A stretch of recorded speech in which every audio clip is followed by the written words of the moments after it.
Imagine you received an invitation to what was being hailed as the greatest party ever.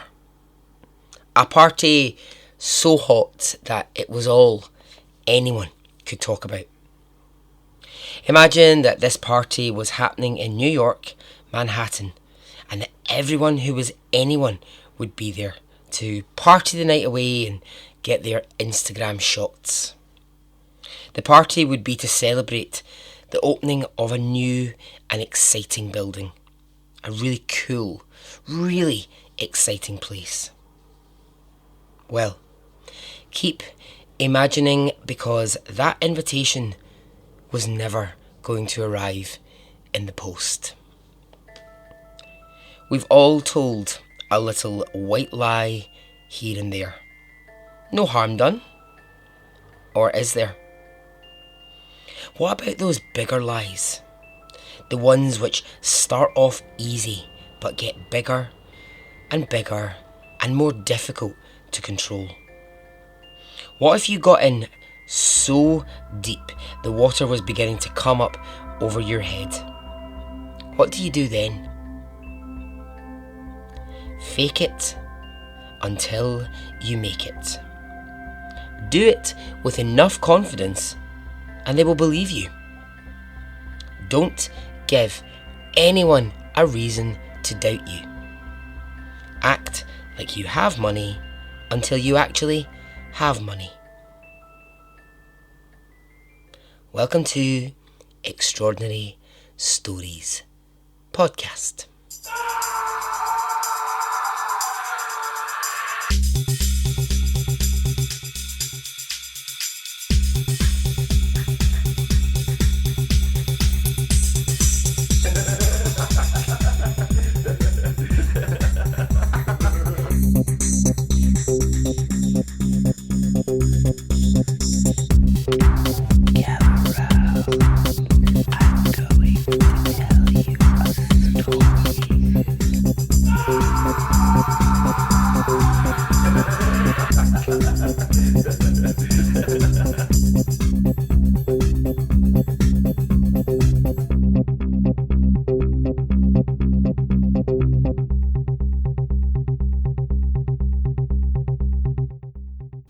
Hey, how are you? Are you well? Are you good? I am. Alrighty. Well, can you bloody believe it? Here we are in 2020.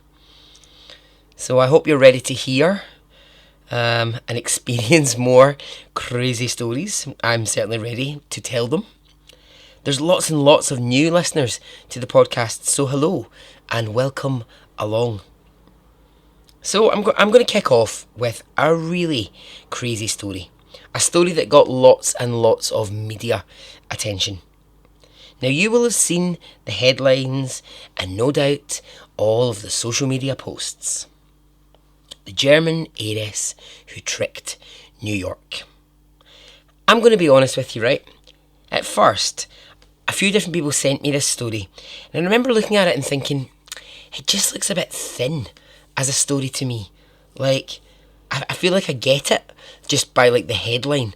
I feel like, yeah, I kind of understand that. It's not really that interesting. But then I went deeper into it and I realised just how fascinating it actually is. The story of Anna is bonkers. I mean, it's actually bonkers. There are so many layers of madness to it. So I thought, you know what? I'm going to kick off by telling this story. Are you ready? Okay, let's go.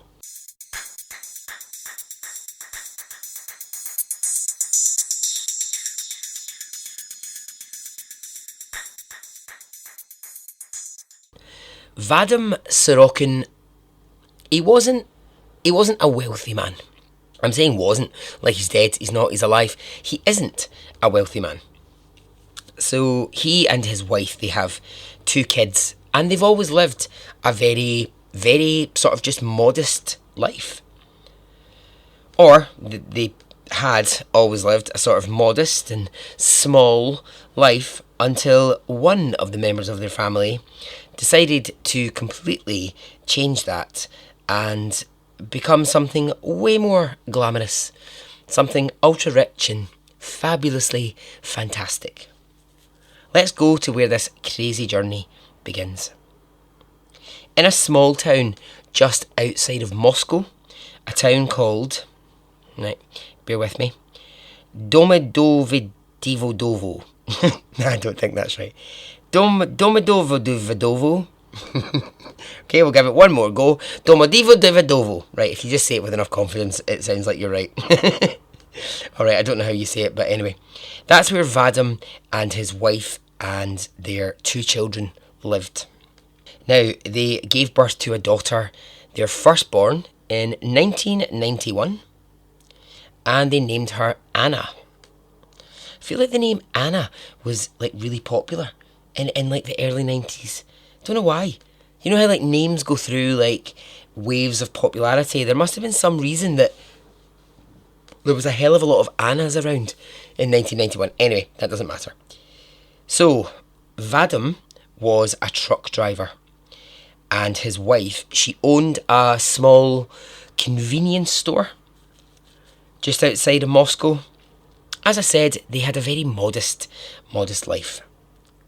So Anna was their first child, and they would go on to have a second, a son. Let's go back to Anna, the firstborn. From birth, she was a very bright child who learned quickly and would ask a lot of questions. And as she grew up in Russia, she attended school and she achieved really great grades. She had brains. She was no fool, as they say. And really, I mean, in terms of personality, the main thing people will say about Anna is that she was perhaps a little distant and not always the friendliest of people. I don't think that people mean that she was necessarily rude. I just think she could be a little curt sometimes. Curt as in like Kurt with a C, not Kurt Russell as in Goldie Hawn's husband. Anyway, right, so at age 16, so that would have been, let me do my maths, 2007, the Sorokin family, they moved from Russia to Germany, to Cologne to be precise, and to a town called Eschweiler. German listeners, get in touch and tell me that I didn't say that correctly. So Anna attended a gymnasium school. When I first looked at this, I was like, what? I don't understand. What the hell is a gymnasium school? I thought she'd gone to like a gym. I was like really confused. But no, it turns out in Germany, in secondary education, there's 3 different levels that you can be at. And the gymnasium school level is the top of those. Think about it like sort of like a prep school. Sort of, not as, I wouldn't go so far as to say it's a private school, but it's a place where you would go if you were academic to study. I looked up her school and it is nice. Very, very nice.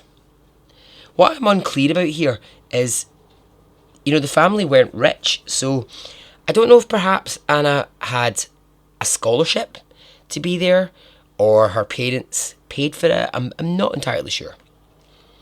Anyway, those who remember her at school will say she was quiet, she was withdrawn, she didn't have a great deal of friends, and at first she struggled to learn the German language.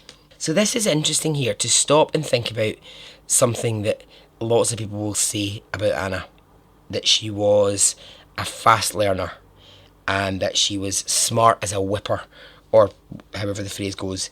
I think what's interesting about her struggling with the German language is that maybe she just couldn't really be bothered to learn it. As the story goes on and her kind of personality reveals itself, I think what we'll start to understand is Anna is very, very, very clever. So for her to struggle to pick up German is interesting, because everyone said, you know, she was so fast at everything else. She was so quick.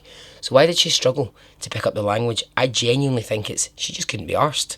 I think it was just not something she felt like she had to do.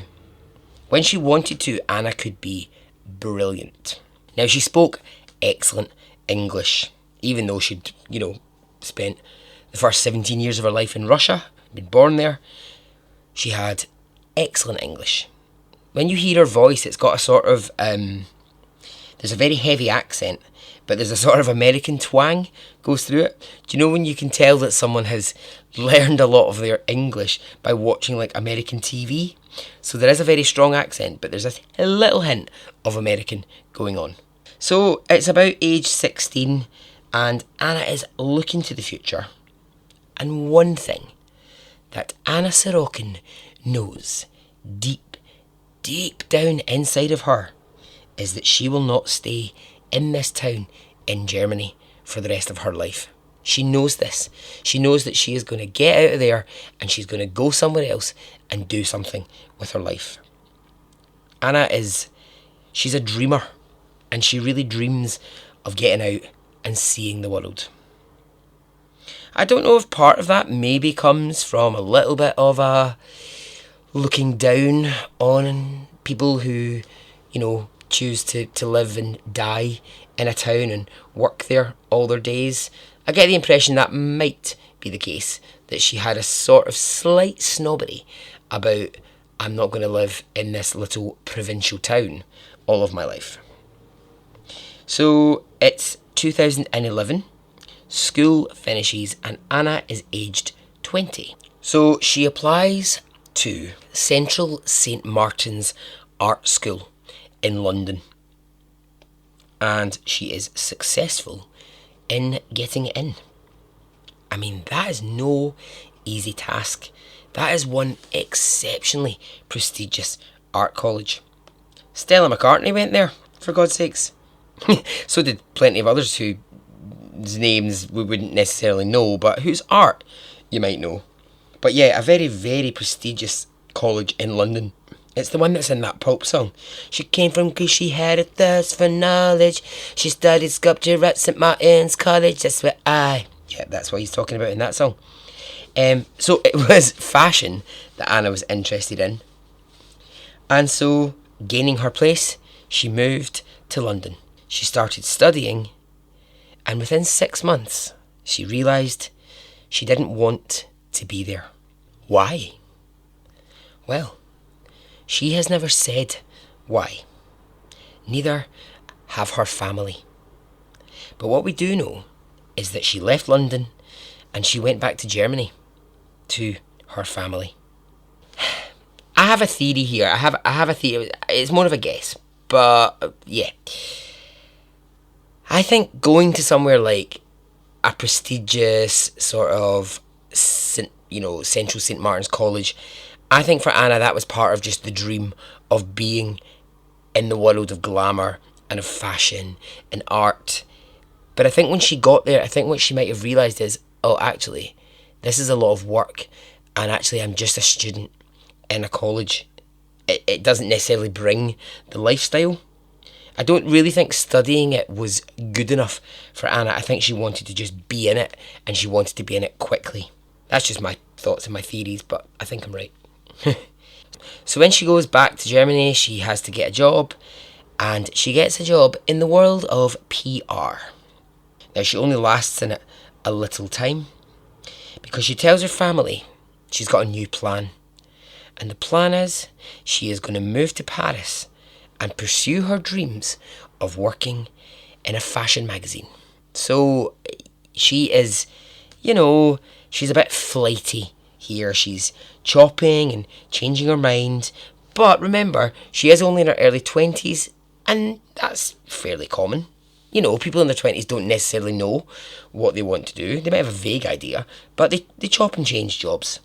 I mean, I'm just trying to think. My early 20s, what was I doing? Yeah, I mean, I was considering whether or not I really wanted a life in porn, or, I wanted something more stable. I'm kidding. Like anyone wants this middle-aged Scottish woman in porn. Now, her parents will say they helped her to do these things. You know, the college in London, the move to Paris, but not in an unlimited way. It would seem that the family maybe used the little amount of savings that they had to make these things happen for their daughter. The reason being that she always told them, it will be worth it. It's all for the greater good. I'm going to end up a very successful person, so I just need your help now. And I'll repay you later, but I just need your help for now. So she is in Paris in 2012. She's 21. And she seeks out a job at something called Purple magazine. I'm not going to lie. I'm not cool enough to know what Purple magazine is, but it gets described as the epitome of cool.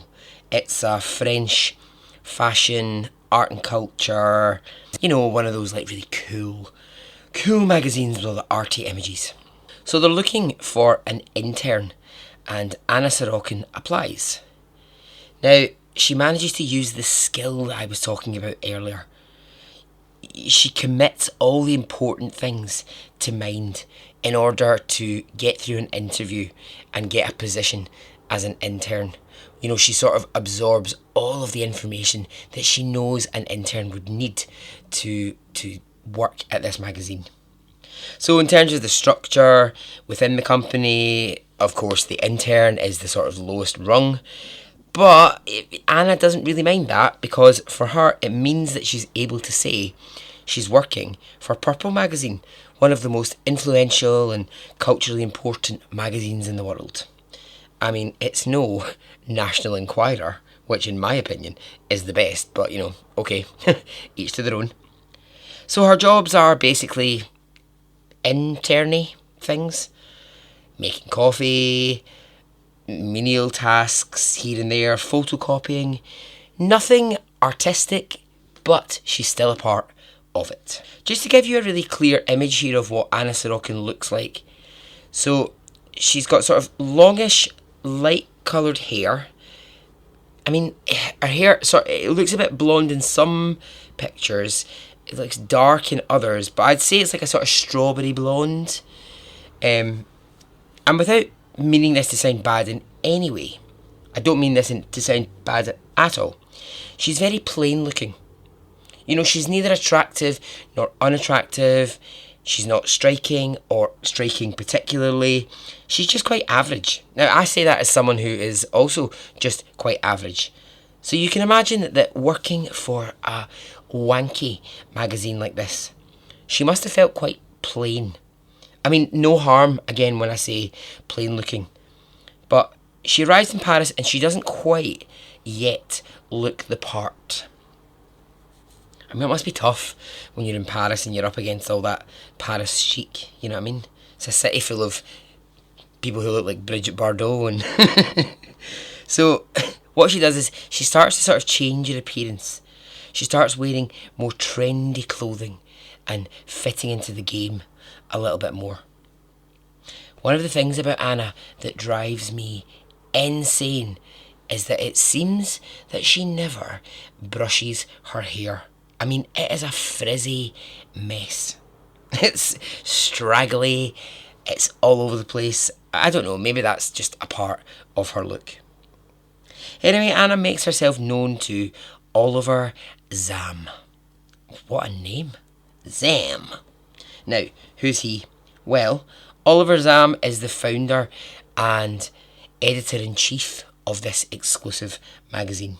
Such a person wouldn't necessarily take to do with interns, but Anna makes herself known to Oliver Zahm, and she really impresses him with her knowledge of the art world and cultural things.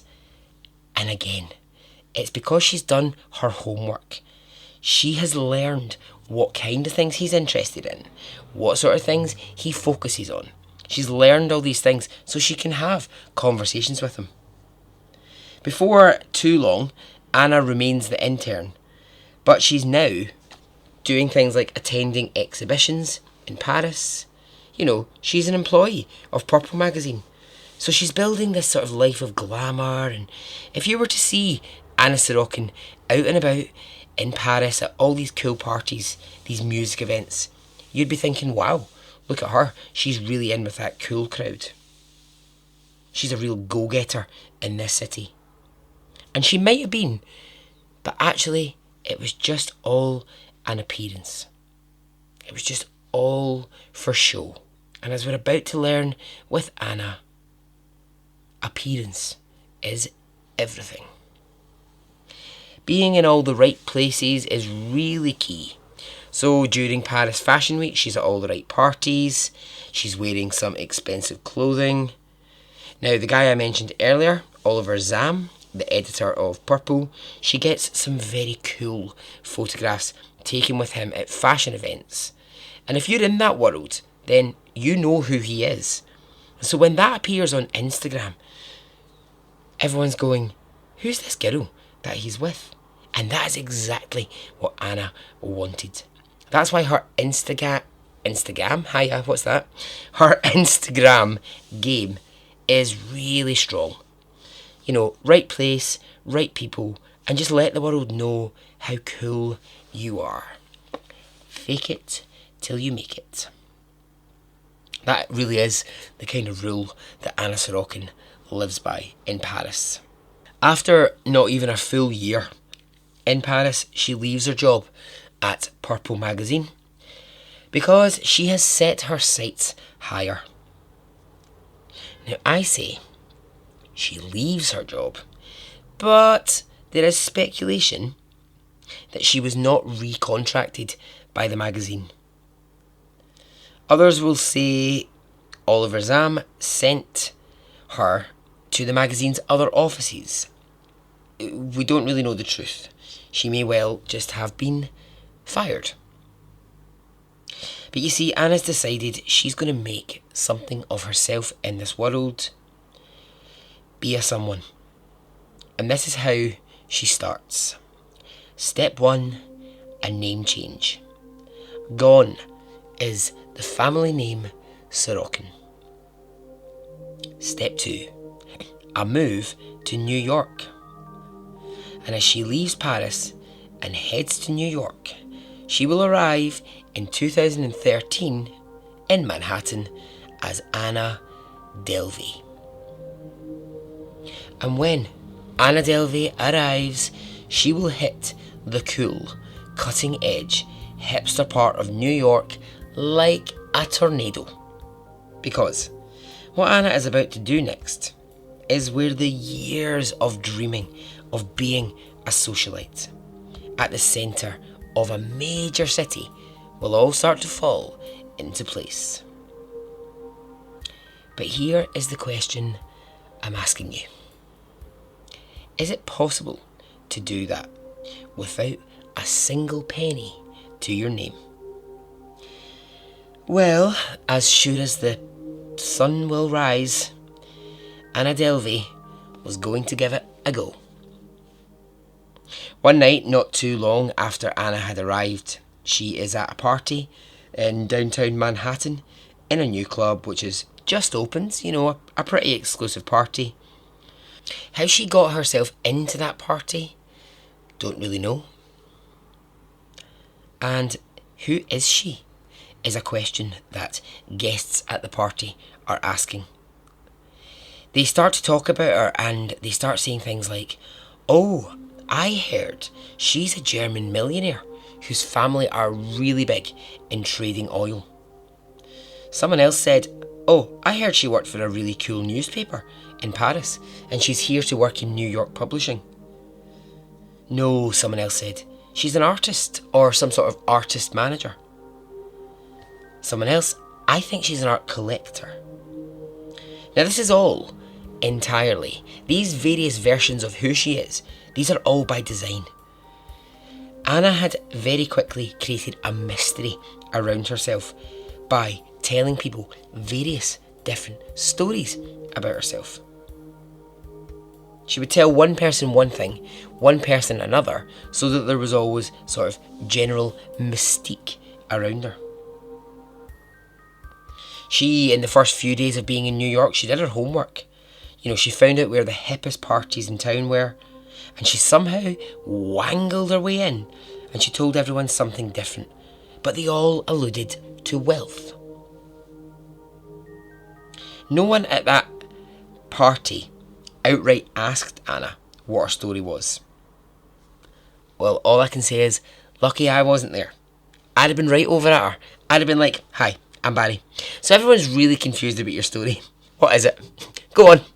Who are you? What are you? Hang on a minute. Just let me get my notepad out. Right, okay. And go."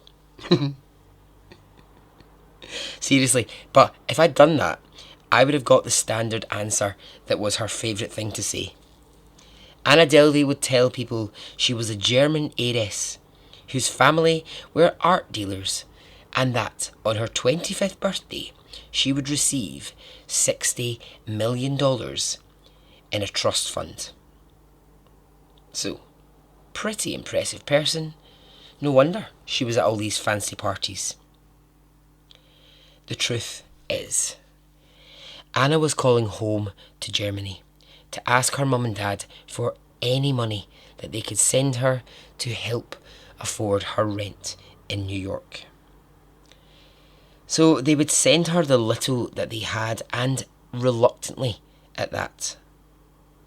She was off living this life while they were working hard and starting to warn her that money was running out. They weren't a limitless supply of money.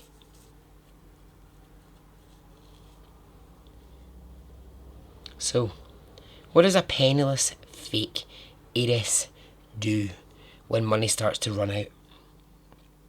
Well, there's only one thing for it. Start living up to the lies that she's telling. First things first, she needed to create a bit of a buzz around herself. And she needs to be seen more and more by people who have money. Those who actually live the life that she is faking. And this is how she does it. She starts to make friends with as many people as possible.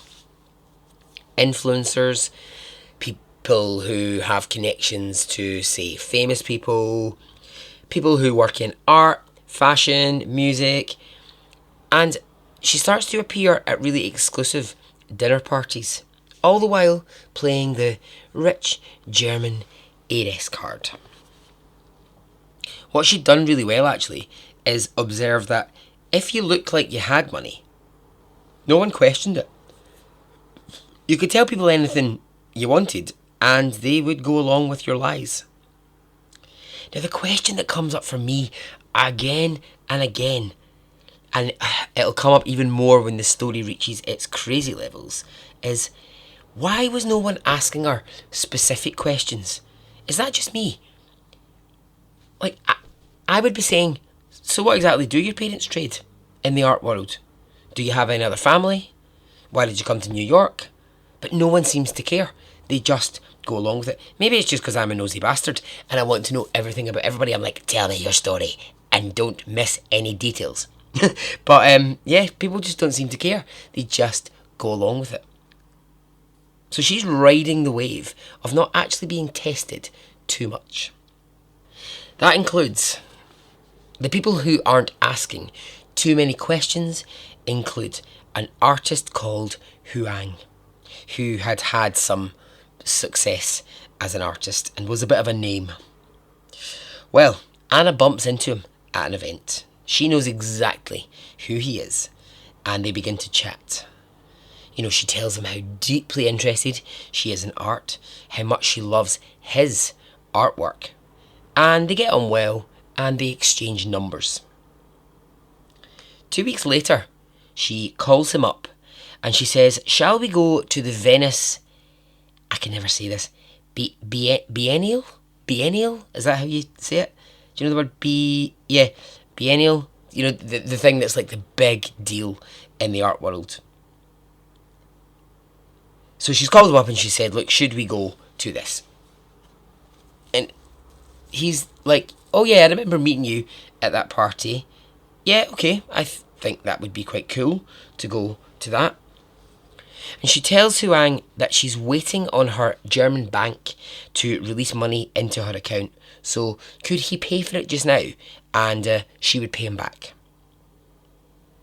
It's weird for him because he's had a phone call out of the blue from a woman he met once at a party asking him to go to Venice, and now he's paying for the tickets. He sort of thinks twice about it, but then he also puts it down to, well, sometimes rich people just don't think of asking a friend to book flights or book tickets for something. Weird. If I said to one of my friends, could you just book me a ticket please to Venice and I'll pay you back, I'd be told, get to fuck Barry, buy your own ticket. Anyway, Anna and Huang, the artist, they go. And he remembers that when they're there, Anna only ever pays with cash. So they go, they have a lovely time, they see some art. And all these promises of, I'll pay you back for the flights and the tickets, it's long forgotten. Because one thing she's very good at is forgetting what she has and hasn't paid for. But you see, Anna has already what she needs. She's at a very, very major art exhibition. She's with an artist and she has great photos for Instagram. Now, Anna is starting to think, I am really pulling this off. I'm really doing this. So you know what? I'm going to take it up a level. Having been around long enough now to make a few acquaintances in the city, she announces that she's going to throw herself a lavish birthday party. Her 23rd birthday. And she wants to say thanks to all of those who've become her friends in New York. So it's going to be big. It's going to be in an exclusive club and there will be a free bar. A party to remember. She chooses a place called Saddles in Soho, New York.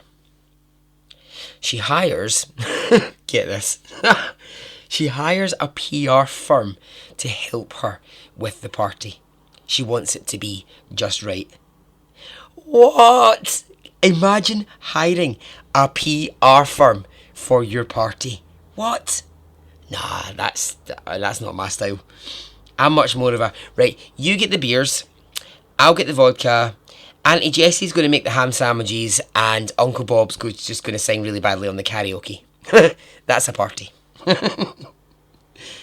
Anyway, the party is the talk of the town. Oh my god, I actually hate that phrase. Why did I just say talk of the town? I've actually just really annoyed myself. Anyway, the party is a smash. And the German heiress is really riding the wave of popularity. Soon she's hosting dinners in exclusive restaurants. At one point she's hanging out with musicians, big musicians, who are playing her exclusive tracks from their unreleased albums. I nearly actually died when I read this. One night at dinner, she's sitting next to Macaulay Culkin. The actual Culkinator. It doesn't get called that, no one calls him that, but anyway. I would love to sit next to Macaulay Culkin at a dinner party. Although probably I wouldn't get anywhere near him because I would be too tempted to do the Kevin impression. They'd be like, right, get rid of him. So remember the artist that I just told you about that she went to Venice with, Huang? Well, 2-3 weeks after Anna's birthday party, he gets a call from a number that he doesn't recognise. And it's a New York number. And he answers it. And the person on the phone says, "Hi, can I speak to Anna Delvey, please?" Well, he explains, well, she's not with me just now. I don't know her that well. So, sorry, I can't really help you. And then he asks, "Who are you? And how did you get my number?" And they say, well, it's the manager from Saddles, where she held her birthday party.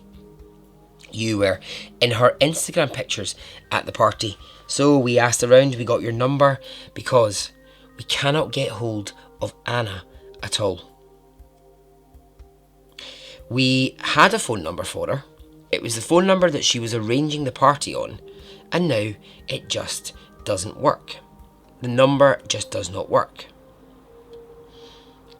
And he says, okay, but why is it you're trying to get hold of her? And he says, because she hasn't paid for the party.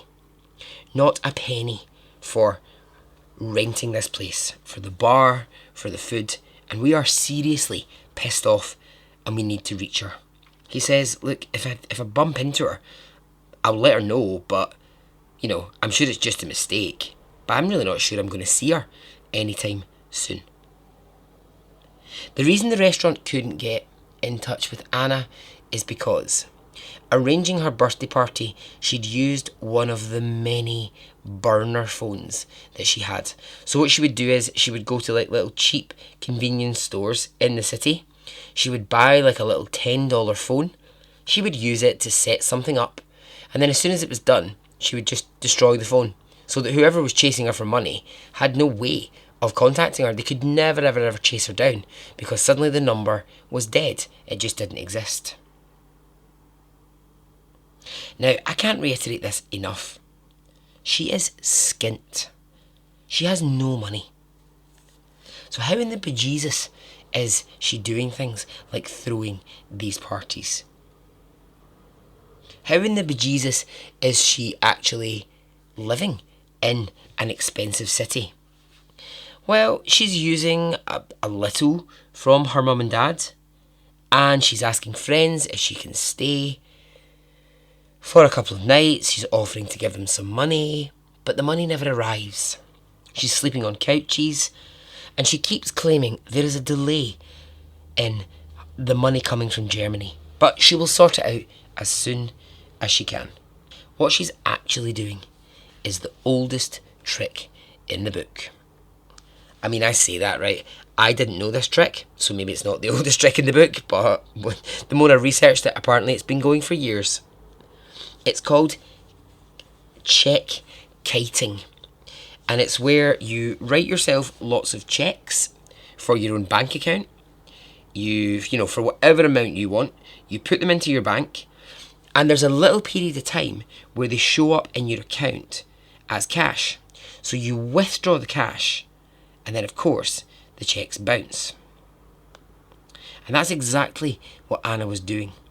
She had bank accounts all over the city with checkbooks, and that's how she was always able to pay for things in cash. Now, she did have credit cards, but they were empty. They had nothing on them.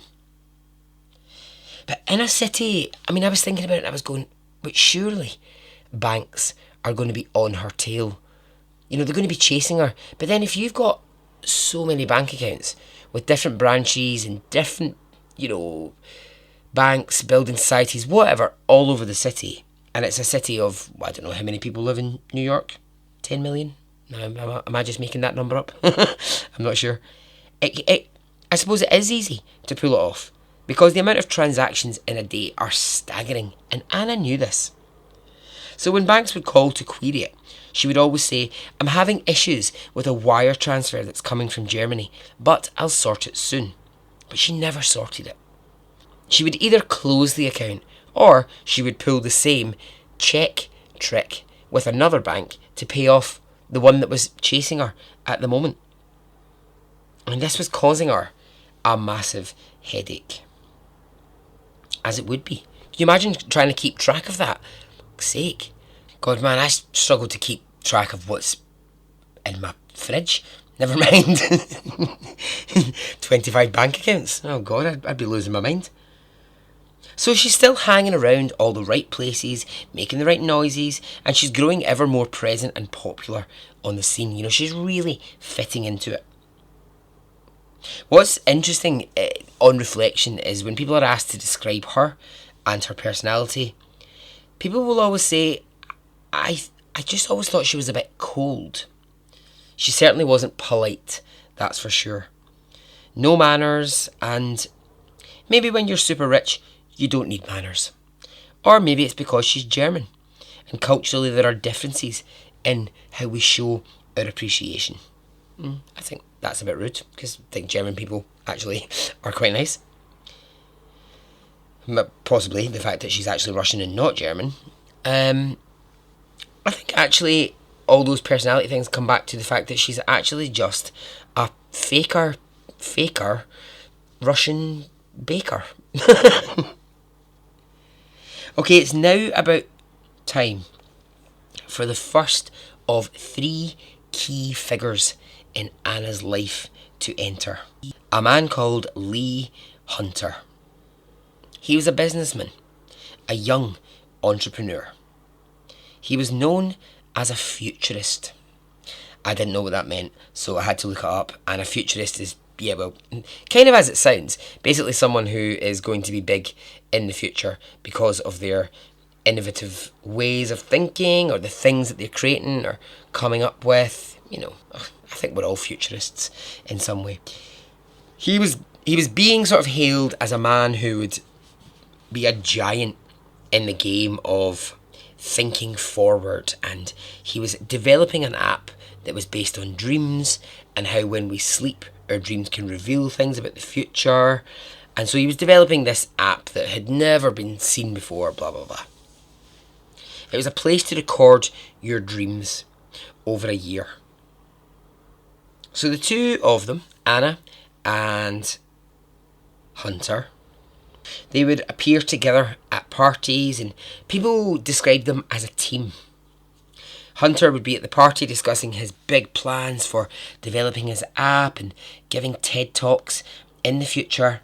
And Anna would reinforce her status as a German heiress who had plans in the works for something major in New York.